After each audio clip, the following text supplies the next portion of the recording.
السلام علیکم ورحمۃ اللہ وبرکاتہ۔ اعوذ باللہ السمیع العلیم من الشیطان الرجیم، بسم اللہ الرحمن الرحیم۔ ربی اشرح لی صدری ویسر لی امری واحلل عقدۃ من لسانی یفقہوا قولی۔ اللہم رب زدنی علما، اللہم رب زدنی علما، اللہم رب زدنی علما۔ اللہم فقہنا فی الدین، اللہم فقہنا فی الدین، اللہم فقہنا فی الدین۔ اللہم انی اسألک علما نافعا وعملا متقبلا ورزقا طیبا۔ اللہم اجعل ھذا القرآن ربیع قلبی ونور صدری وجلاء حزنی وذہب ہمی۔ رضیت باللہ ربا وبالاسلام دینا وبمحمد نبیا صلی اللہ علیہ وآلہ وسلم۔ سورہ الاعراف سورہ نمبر 7 ہے اور پارہ نمبر 8 ہے۔ سورہ الاعراف کی آیات نمبر 10 لاسٹ ٹائم الحمدللہ ہم نے کمپلیٹ کی تھی۔ آج سورہ الاعراف کی آیت نمبر 11 اور دوسرا جو رکوع ہے وہاں سے رکوع سٹارٹ ہوا ہے۔ بسم اللہ الرحمن الرحیم۔ وَلَقَدْ خَلَقْنَاكُمْ ثُمَّ صَوَّرْنَاكُمْ وَلَقَدْ خَلَقْنَاكُمْ، اور یقیناً تحقیق ہم نے تم کو پیدا کیا، ثُمَّ صَوَّرْنَاكُمْ، پھر ہم نے تمہاری شکل بنائی، تمہاری صورت بنائی، ثُمَّ قُلْنَا لِلْمَلَائِكَةِ، پھر ہم نے فرشتوں سے کہا، لِلْمَلَائِكَةِ اسْجُدُوا لِآدَمَ، آدم کو علیہ السلام کو سجدہ کرو۔ ہم نے تمہیں پیدا کیا، ہم نے تمہاری شکل بنائی، اور پھر ہم نے فرشتوں سے کہا کہ آدم کو سجدہ کرو۔ اس آیت سے یہ معلوم ہوتا ہے کہ اللہ سبحانہ و تعالیٰ نے سب سے پہلے ہماری باڈیز بنائی ہوں گی، ثم صورناکم، پھر ہماری شکل و صورت بنائی ہے، اور پھر آدم علیہ السلام کو سجدہ کرنے کے لیے فرشتوں کو کہا۔ یعنی انسانوں میں سے سب سے پہلے آدم علیہ السلام کی تخلیق ہوئی، وہ بھی ان کی پہلے باڈی بنی ہوں گی، پھر ان کا شکل و صورت، اور اس کے بعد تمام انسان جتنی بھی آدم کی پوچھ سے اولاد قیامت تک پیدا ہونی تھی، اللہ نے وہ سب کے سب کو پیدا کیا، ان کی صورتوں کو پیدا کیا اور ان میں روح پھونکی، اور پھر اللہ نے سب کے سامنے، سارے فرشتوں کے سامنے ان کو لے کر آئے۔ اور ہم یہ بات پڑھتے ہیں، آگے پڑھیں گے بھی، الست بربکم، کیا میں تمہارا رب نہیں ہوں؟ اس وقت اللہ نے وعدے بھی لیے ہم سے، اور اس وقت اللہ نے فرشتوں سے سجدہ بھی کروایا۔ پہلی بات جو ہمیں سمجھ میں آتی ہے وہ یہ ہے کہ اللہ سبحانہ و تعالیٰ نے سب سے پہلے سیدنا آدم علیہ السلام کو پیدا کیا ہوگا اور ان کی شکل بنائی ہوگی۔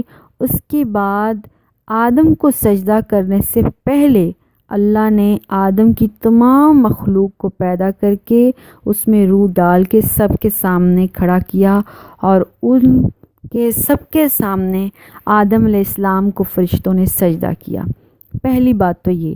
دوسری بات یہ ہے کہ بعض علماء کرام کہتے ہیں وَلَقَدْ خَلَقْنَاكُمْ، یہ جو کم ہے یہ تمام لوگوں کو ثابت کرتا ہے، جمع ہے اس میں، لیکن یہ کم بعض اوقات ہم کسی ایک انسان کو نمائندہ بنانے کے لیے، بڑا ثابت کرنے کے لیے کم کا لفظ استعمال کرتے ہیں، جیسے آپ، یا بعض لینگویج میں لوگ کہتے ہیں ہم گئے، ہم آئے، تو یہ جو ہم کا مطلب جمع نہیں ہوتا، وہ ایک سنگولر پرسن اپنے آپ کو کہہ رہا ہوتا ہے۔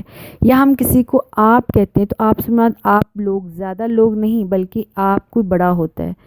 تو بعض علماء کا یہ قول ہے کہ حضرت آدم علیہ السلام کی تمام اولاد کی نمائندگی کرتے ہوئے اللہ سبحانہ و تعالیٰ نے کم ورڈ استعمال کیا، یعنی آدم، تمہیں اللہ نے پیدا کیا اور تمہاری شکل بنائی، پھر ہم نے تمام فرشتوں کو کہا تھا کہ آدم کو سجدہ کرو۔ بہرحال اگر اللہ سبحانہ و تعالیٰ نے تمام انسانوں کو اس وقت پیدا کر لیا اور اس میں ارواح ڈال دی تو یہ بھی اللہ کی مرضی ہے، ایسا بھی ہو سکتا ہے۔ اور اگر صرف حضرت آدم علیہ السلام کو سامنے رکھ کے فرشتوں کو سجدہ کروایا تو اس طرح سے بھی ہو سکتا ہے، اللہ سبحانہ و تعالیٰ زیادہ بہتر جانتے ہیں۔ لیکن بہرحال اللہ سبحانہ و تعالیٰ نے تم سب کو پیدا کیا، تمہاری صورتیں بنائیں، اور پھر اللہ نے کیا کہا؟ ثم قلنا للملائکۃ اسجدوا لآدم، فرشتوں سے کہا کہ آدم کو سجدہ کر لو۔ اور یہ بات ہم سورہ البقرہ میں پڑھ چکے ہیں، پہلے کئی دفعہ یہ بات پڑھ چکے ہیں۔ فسجدوا، سب نے سجدہ کر لیا، الا ابلیس، ابلیس نے سجدہ نہیں کیا۔ لم یکن من الساجدین، وہ سجدہ کرنے والوں میں نہ نکلا، یعنی اس نے سجدہ نہ کیا۔ قول، اللہ تعالیٰ نے اس سے کہا، ما منعک الا تسجدا، تم نے سجدہ کیوں نہیں کیا؟ اذ امرتک، جب میں نے تجھے حکم دیا تھا سجدہ کرنے کا، سب نے کیا، تم نے کیوں نہیں کیا؟ قول، ابلیس نے آگے سے کیا کہا؟ انا خیر منہ، میں اس آدم سے بہتر ہوں۔ خلقتنی من نار، تو نے مجھے کس سے پیدا کیا؟ آگ سے۔ وخلقتہ من طین، اور تو نے اس آدم کو کس سے پیدا کیا ہے؟ طین، یعنی مٹی سے۔ اللہ سبحانہ و تعالیٰ نے قرآن میں انسان کی تخلیق کے 7 مراحل بیان کیے ہیں۔ تو ایکچولی تو انسان تراب سے پیدا ہوا ہے، اور پھر اس کے بعد ہم دیکھتے اللہ تعالیٰ نے الارض بھی کہا ہے، مٹی بھی، پھر تین بھی کہا ہے، تین لازم بھی کہا ہے، حماء مسنون بھی کہا ہے، سلسال بھی کہا ہے، سلسال کالفخار بھی کہا ہے۔ اگر ہم ان سارے مراحل کو دیکھتے ہیں تو دراصل تراب جو ہے وہ خشک مٹی کو کہتے ہیں، الارض بھی زمین کو کہتے ہیں، تین وہ جو مٹی گیلی کر لی جاتی ہے اور پھر اس سے تین لازم کچھ دن پڑی رہتی ہے، وہ چکنی ہو جاتی ہے تاکہ وہ کسی شکل میں آ جائے، حماء مسنون میں چینج ہو جائے، بدبودار کیچڑ بن جائے تاکہ اس سے شکل اچھی بن سکے۔ پھر سلسال، وہ شکل بنانے کے بعد اس کو پکایا جاتا ہے، حرارت دی جاتی ہے۔ پھر سلسال کالفخار، اس کو اچھی طرح پکایا جاتا ہے کہیں وہ ٹوٹ نہ جائے، مضبوط چیز بنے۔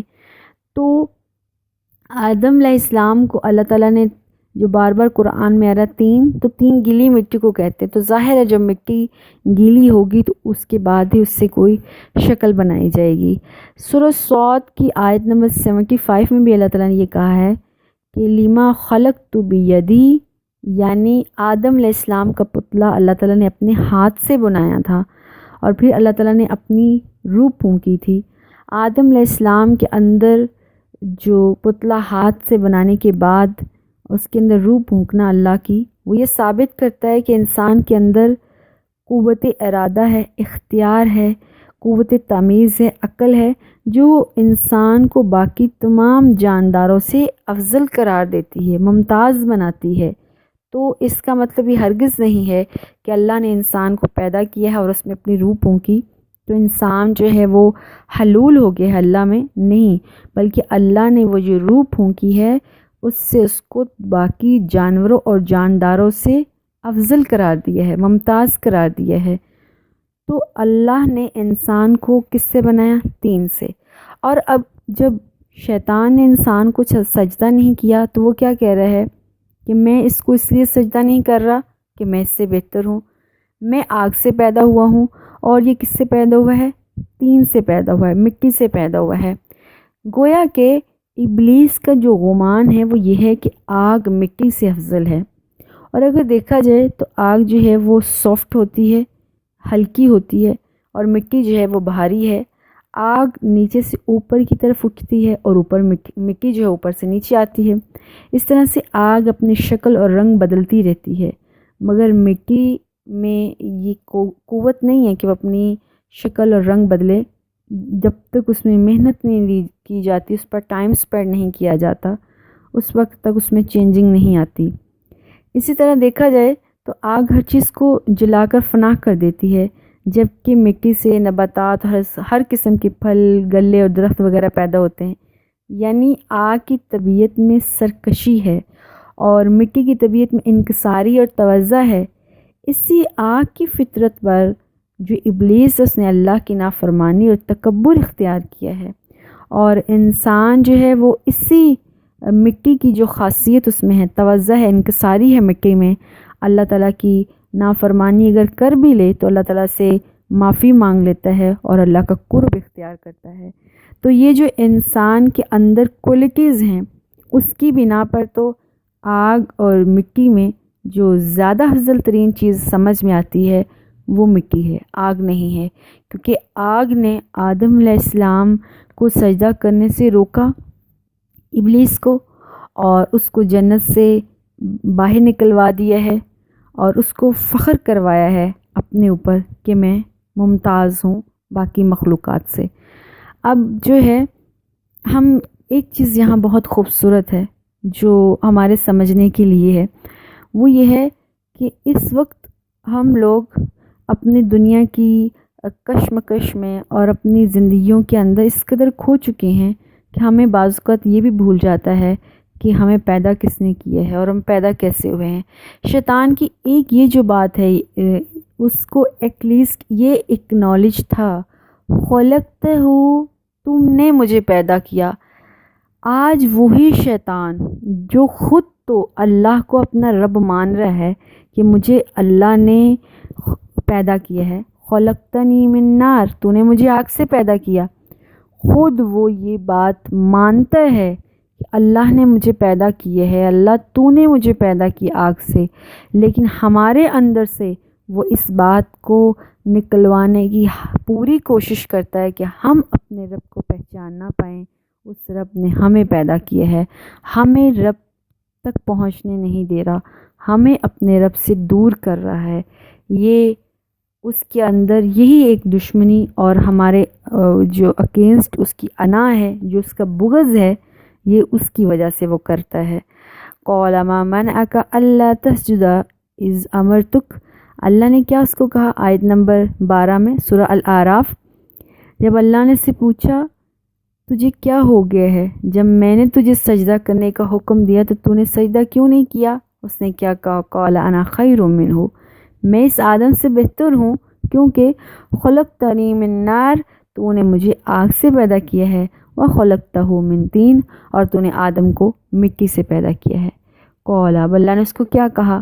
فاہبط منہا، اتر جاؤ، چلے جاؤ یہاں سے، فما یکون لک، تمہارے لیے یہ حق نہیں ہے، ان تتکبر فیہا، کہ تو اس جنت میں رہتے ہوئے تکبر کرے، فخرج، پس نکل جا، انکا من الصاغرین، تم ذلیل لوگوں میں سے ہو، چھوٹے لوگوں میں سے بن گئے ہو، چنانچہ اب تم یہاں سے چلے جاؤ۔ قال فاہبط منہا، اللہ نے کہا چلے جاؤ، اتر جاؤ۔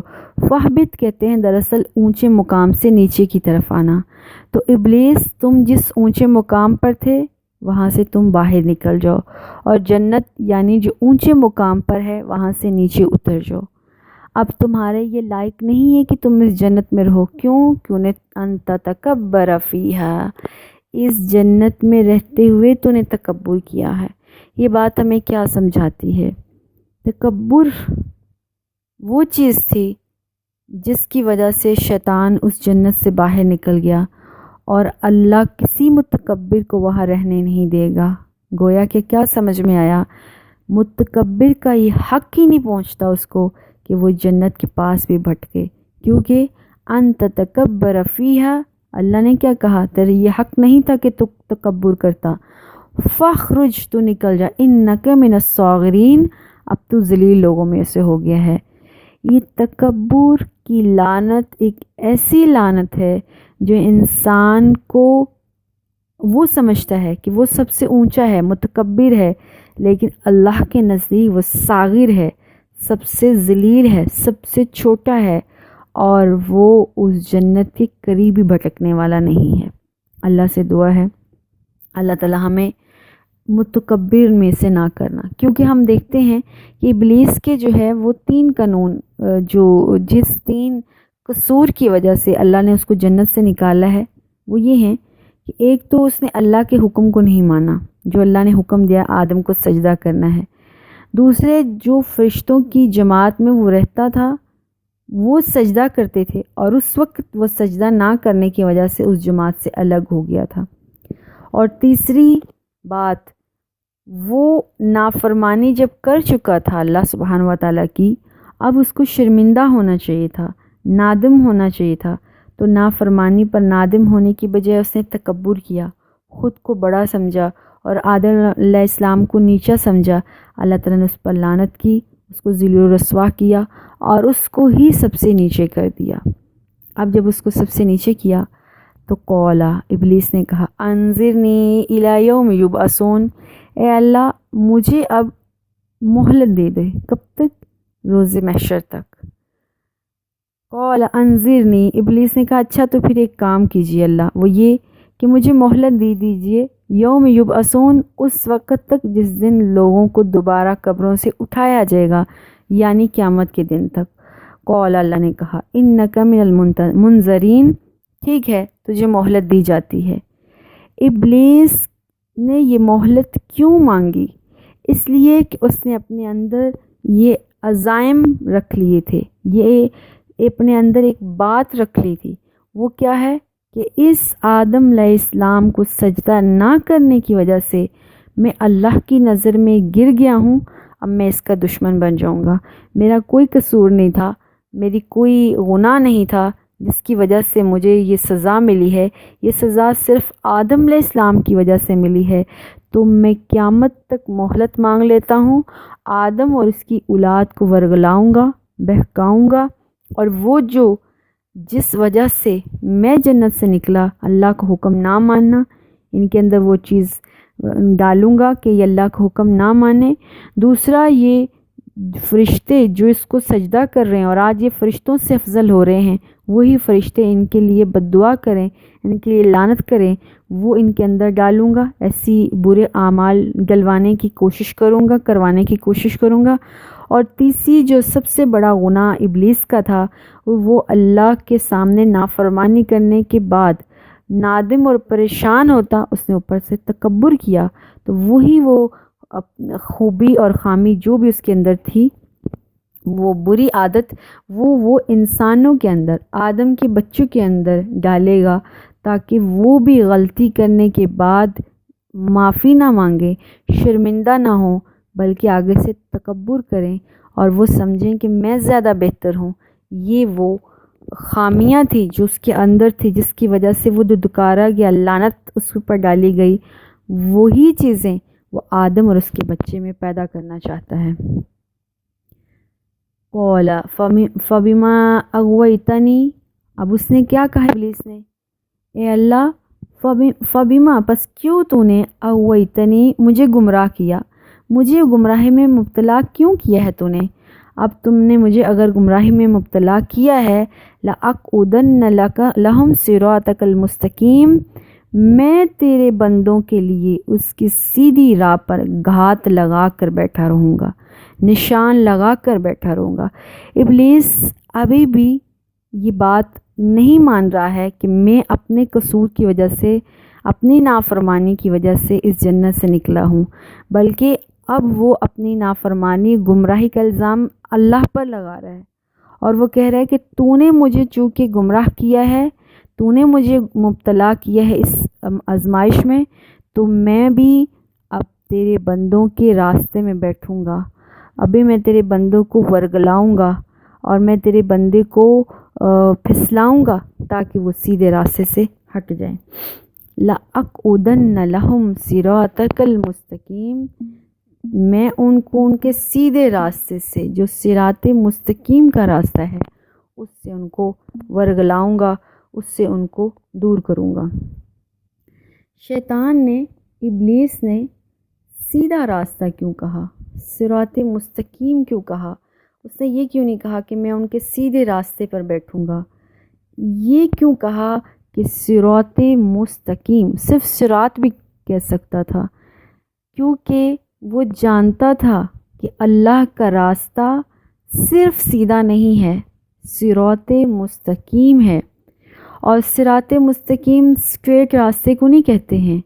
اسٹریٹ راستہ تو کوئی بھی اسٹریٹ راستہ ہو سکتا ہے نا، آپ دائیں مڑ جاؤ ایک سیدھا راستہ چلا جائے گا کہیں، آپ بائیں مڑ جاؤ تو سیدھا راستہ کہیں چلا جائے گا۔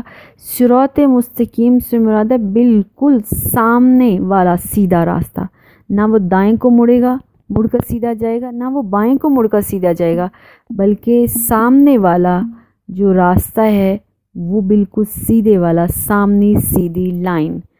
اس لیے شیطان کو یہ بات پتہ تھی کہ صراط مستقیم سے مراد سامنے والا مستقیم سیدھا راستہ، اور اس نے صرف راستہ نہیں کہا، مستقیم کہا، اور اسی وجہ سے وہ آج ہمارے اس جو مستقیم سیدھا راستہ ہے اس راستے کے آگے بیٹھا ہوا ہے، اس کے سائیڈ پر بیٹھا ہوا ہے، اس کے تاکہ ہمیں ہمارے جو مستقیم راستہ ہے جو ہمیں منزل تک لے کر جاتا ہے اس تک نہ پہنچنے دے۔ آگے وہ کیا کہہ رہے ہیں آیت نمبر 17 میں، ثُمَّ لَآتِيَنَّهُم مِّن بَيْنِ أَيْدِيهِمْ، پھر میں ضرور آؤں گا انسانوں کے آگے سے، وَمِن خَلْفِهِمْ، اور ان کے پیچھے سے، وَعَنْ أَيْمَانِهِمْ، اور ان کے دائیں سے، وَعَنْ شَمَائِلِهِمْ، اور ان کے بائیں سے، وَلَا تَجِدُ أَكْثَرَهُمْ شَاكِرِينَ، اے اللہ اکثر لوگوں کو تم شکر گزار نہیں پاؤ گے، یعنی اکثر لوگ اللہ کا شکر نہیں کریں گے۔ یہ جو شیطان نے کہا ہے نا کہ میں لوگوں کے آگے سے آؤں گا، میں لوگوں کو پیچھے سے آؤں گا، میں دائیں سے آؤں گا، میں بائیں سے آؤں گا، یہ ایک بہت بڑی جو بات ہے وہ یہ کر گیا ہے۔ اس نے یہ نہیں کہا کہ میں لوگوں کے کو کس طرح سے کروں گا۔ یہ جو آگے سے آنا ہے، بہت سے لوگ اس حقیقت کو سمجھ گئے ہیں اور وہ بہت ڈیپلی قرآن کی ان آیات کو انڈرسٹینڈ کر چکے ہیں۔ اللہ کرے ہم بھی ان آیات کو سمجھ لیں اور اس کو انڈرسٹینڈ کر سکیں۔ جب انسان کے آگے سے آنے کا شیطان کہتا ہے تو وہ انسان کے فیوچر کی بات کرتا ہے، وہ انسان کو بتاتا ہے کہ اگر تم دین والے ہو جاؤ گے، اللہ والے ہو جاؤ گے تو تمہارے فیوچر کا کیا بنے گا، تم تو فیوچر میں برباد ہو جاؤ گے۔ انسان کو اس کے فیوچر کے بارے میں اچھے اچھے خواب دکھاتا ہے، اچھے اچھے پلاننگز بتاتا ہے۔ ان پلاننگز میں اللہ کا ایلیمنٹ نہیں رہتا، ان پلاننگز میں اچھے اعمال کا ایلیمنٹ نہیں رہتا۔ ثُمَّ لَآتِيَنَّهُم مِّن بَيْنِ أَيْدِيهِمْ، میں ان کے آگے سے آؤں گا۔ اور جب شیطان ہمارے آگے سے ہمیں وار کرتا ہے نا تو وہ ہمیں ہمارے فیوچر کا خوف دلاتا ہے کہ فیوچر میں اگر ہم نے اللہ کے ساتھ جڑ گئے تو ہمارا بیڑا غرق ہو جائے گا۔ اور وَمِن خَلْفِهِمْ، اور کبھی کبھی شیطان ہمارے پیچھے سے آتا ہے، یعنی ہمیں ہمارا ماضی یاد دلاتا ہے اور ہمیں کہتا ہے کہ سارے ماضی میں تو تم غلط کام کرتے رہے ہو اور اب اچھے کام کرنا شروع ہو جاؤ گے۔ کبھی تم بد کردار تھے، کبھی کچھ تھے، کبھی کچھ تھے، آج 900 چوہے کھا کے بلی حج کو چلی، لوگ تمہارے بارے میں کیا باتیں کریں گا؟ اور اس طرح کی باتیں کر کے وہ انسان کو ورگلاتا ہے، اور انسان کو ورگلا کر وہ سیدھے راستے کی طرف نہیں جانے دیتا ہے۔ وَعَنْ أَيْمَانِهِمْ، شیطان کبھی کبھی انسان کے دائیں طرف سے آتا ہے۔ یہ دائیں طرف سے آنا کیا ہوتا ہے؟ شیطان بہت چلاک ہے، وہ انسان کو یکدم بائیں سائڈ سے نہیں آتا، کبھی بھی وہ فوراً بائیں سائڈ سے حملہ نہیں کرے گا، وہ پہلے دائیں سائڈ سے حملہ کرتا ہے۔ دائیں سائڈ سے حملہ کرنے کا کیا مطلب ہے؟ وہ ہمیں ہمیشہ اچھے کاموں کی ترغیب دلاتا ہے، ہمیشہ ہم سے ثواب کے کام کرواتا ہے، اور وہ ثواب کے کام کا جھانسا دے دے کر ہمارے اعمال میں بدعت پیدا کرنا شروع کر دیتا ہے، ہماری نئی نئی خواہشات پیدا کرنا شروع کرتا ہے۔ اسلام کے نام پر ہمیں وہ حرام کھلاتا ہے، اسلام کے نام پر ہمیں دوسروں سے ممتاز کرواتا ہے، یعنی کبھی کسی کے ذہن میں یہ بات ڈال دیتا ہے تم تو سب سے زیادہ معتبر ہو، سب سے زیادہ نیک ہو، تمہیں فلاں لوگوں کے پاس نہیں بیٹھنا چاہیے، تمہارا ان کا کیا اسٹیٹس ہے؟ کبھی کہیں گے تم سب سے زیادہ پرہیزگار ہو، رسول اللہ صلی اللہ علیہ وسلم نے 3 دفعہ سے زیادہ وضو کرنے کا نہیں کہا، وہ اس کو کہے گا تم زیادہ پاکیزہ ہو، تمہیں 5 دفعہ وضو کرنا چاہیے، تمہیں فلاں لوگوں کے ساتھ نہیں بیٹھنا چاہیے، تمہارا امیج اور ان کا امیج تو بہت، تم تو اللہ کے نیک ترین انسان ہو۔ دین میں مزید اچھا کرنے کے لیے دین میں اس کو ورگلاتا ہے اور اس سے بدعات کرواتا ہے۔ بدعت ان کام کو کہتے ہیں جو دین میں اچھائی کے نام پر کیے گئے ہوں، یعنی جو رسول اللہ صلی اللہ علیہ وسلم نے ہمیں کہے نہیں۔ اللہ کے نبی سے ایک سٹیپ آگے جانا بھی اسلام میں نہیں ہے اور ایک سٹیپ پیچھے رہنا بھی اسلام میں نہیں ہے۔ یعنی رسول اللہ صلی اللہ علیہ وسلم اور قرآن نے جو ہمیں اعمال کرنے کے لیے کہا ہے ان کو فالو کرنا ہے۔ شیطان انسان کے دائیں طرف سے آتا ہے اور اس سے نیکی کے کام کرواتا ہے، اور جب نیکی کے کام کرواتا ہے اور اس نیکیوں میں ایگزیجریشن کروا دیتا ہے، وہ ایگزیجریشن اس قدر زیادہ ہو جاتی ہے کہ انسان متکبر بن جاتا ہے، وہ اپنے آپ کو سپیریئر ماننا شروع ہو جاتا ہے۔ وہ جو متکبر بننے کی وجہ سے وہ دھتکارا گیا تھا، آج وہ تمہیں دھتکارے گا۔ اور جب وہ دائیں سے آتا ہے، آگے سے آتا ہے، تو وہ ہمارا فیوچر کا ہمیں خوف دلاتا ہے، اللہ سے نا امیدی دلاتا ہے، ہمارے پیچھے سے آ کر ہمیں ہمارا ماضی یاد دلواتا ہے۔ اب ہمیں مزید اللہ سے مقرب ہونے کے پاس نہیں، اللہ کے پاس نہیں جانے دیتا، ہمیں اللہ سے توبہ اور معافی مانگنے نہیں دیتا۔ اس طرح ہم برے کے برے لوگ ہی رہ جاتے ہیں۔ وَعَنْ شَمَائِلِهِمْ، اور کبھی کبھی وہ ہمارے لیفٹ سائڈ سے آتا ہے۔ تو جب شیطان ہمارے آخری راستے سے آتا ہے، جو تینوں راستوں میں سب سے لاسٹ راستہ ہے، وہ آخری راستہ ہے، اور وہ ہے برائی کے کام کروانا۔ شیطان کبھی بھی سب سے پہلے برے کام نہیں کرواتا ہے، سب سے پہلے ہم سے وہ کام کرواتا ہے جو اچھے کام ہیں، اور اس اچھے کاموں میں ہمیں متکبر کرواتا ہے۔ جب ہمارے سے فیوچر کے بارے میں ہم خوف زدہ ہو جاتے ہیں، ہم اپنے ماضی کے بارے میں اللہ سے توبہ نہیں کرتے، اور پھر ہم اپنے اعمال میں متکبر ہو جاتے ہیں، اب آخری حربہ اس کے پاس رہ جاتا ہے، اور وہ یہ ہے، وہ اب ہم سے، اور یہ شیطان کا آخری چال ہوتا ہے، وہ ہم سے سب سے زیادہ برے کام کرواتا ہے۔ وہ جھوٹ، وہ چوری، قتل، فحش کام، یہ کام سب سے زیادہ وہ اینڈ میں کرتا ہے، جب اس کو یہ شک نہیں رہ جاتا ہے کہ اب انسان بگڑے گا، اب انسان بس میرا ہو گیا ہے، اب اس کو مستقبل کا خوف اس کے اندر ہے، اب ماضی کا غم اس کے اندر ہے، نیکی کی انتہا پر ہے، اور شیطان اس وقت اپنا پنجہ اس کے اوپر گاڑ لیتا ہے تاکہ اب مزید اس کے پاس گناہ نہ کرنے کی چوائس ہی نہ رہے۔ اور پھر وہ کیا کرے گا؟ جب انسان کے پاس گناہ کرنے کی چوائس ہی نہیں رہے گی، وہ ناشکرا پن کرے گا۔ وَلَا تَجِدُ أَكْثَرُهُمْ شَاكِرِينَ، پھر تم دیکھو گے وہ لوگ تیری قدردانی نہیں کریں گے، اور اکثر لوگ شکر گزار نہیں ہوں گے۔ یہ شکر کیسے آتا ہے؟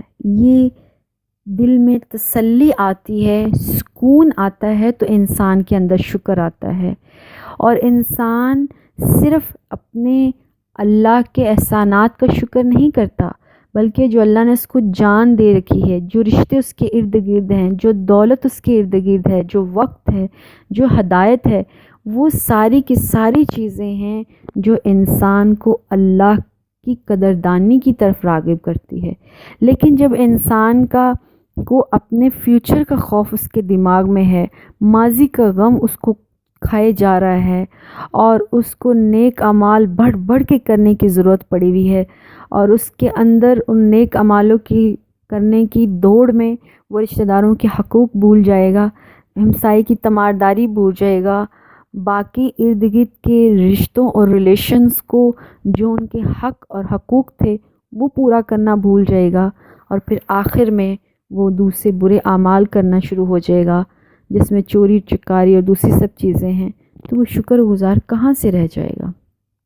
شکر کی صفت اور انسان کے اندر سے تو بالکل غائب ہو جائے گی، کیونکہ وہ ہر طرح سے اب شیطان کا کارندہ بن چکا ہوگا۔ اور پتہ ہے اس صورت کی اس آیت میں اللہ سبحانہ و تعالیٰ نے ایک بات بہت خوبصورت کہی ہے۔ شیطان ہمارے دائیں سے آ سکتا ہے، ہمارے بائیں سے آ سکتا ہے، ہمارے آگے سے آ سکتا ہے، ہمارے پیچھے سے آ سکتا ہے، مگر شیطان ہمارے اوپر اور نیچے سے نہیں آ سکتا۔ یہ اوپر اور نیچے سے نہ آنے کا مطلب کیا ہوتا ہے؟ اوپر ہمارے پاس دعا کا راستہ ہے اور نیچے ہمارے پاس سجدے کا راستہ ہے۔ یہ وہ دو راستے ہیں جس تک اس کی اپروچ نہیں ہے، اور اگر انشاءاللہ ہم نے یہ دو راستے اپنا لیے جہاں تک اس کی اپروچ نہیں ہے تو ہم اپنے رب تک پہنچ جائیں گے۔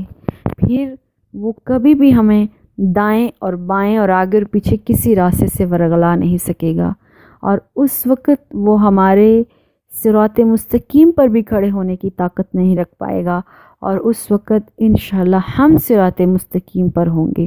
اللہ سے دعا ہے اللہ ہمیں قرآن کو اسی طرح سے سمجھنے کی توفیق دے تاکہ ہم اس کو صحیح انداز میں سمجھیں، شیطان کی چالوں کو سمجھ سکیں، اپنے رب کو سمجھ سکیں۔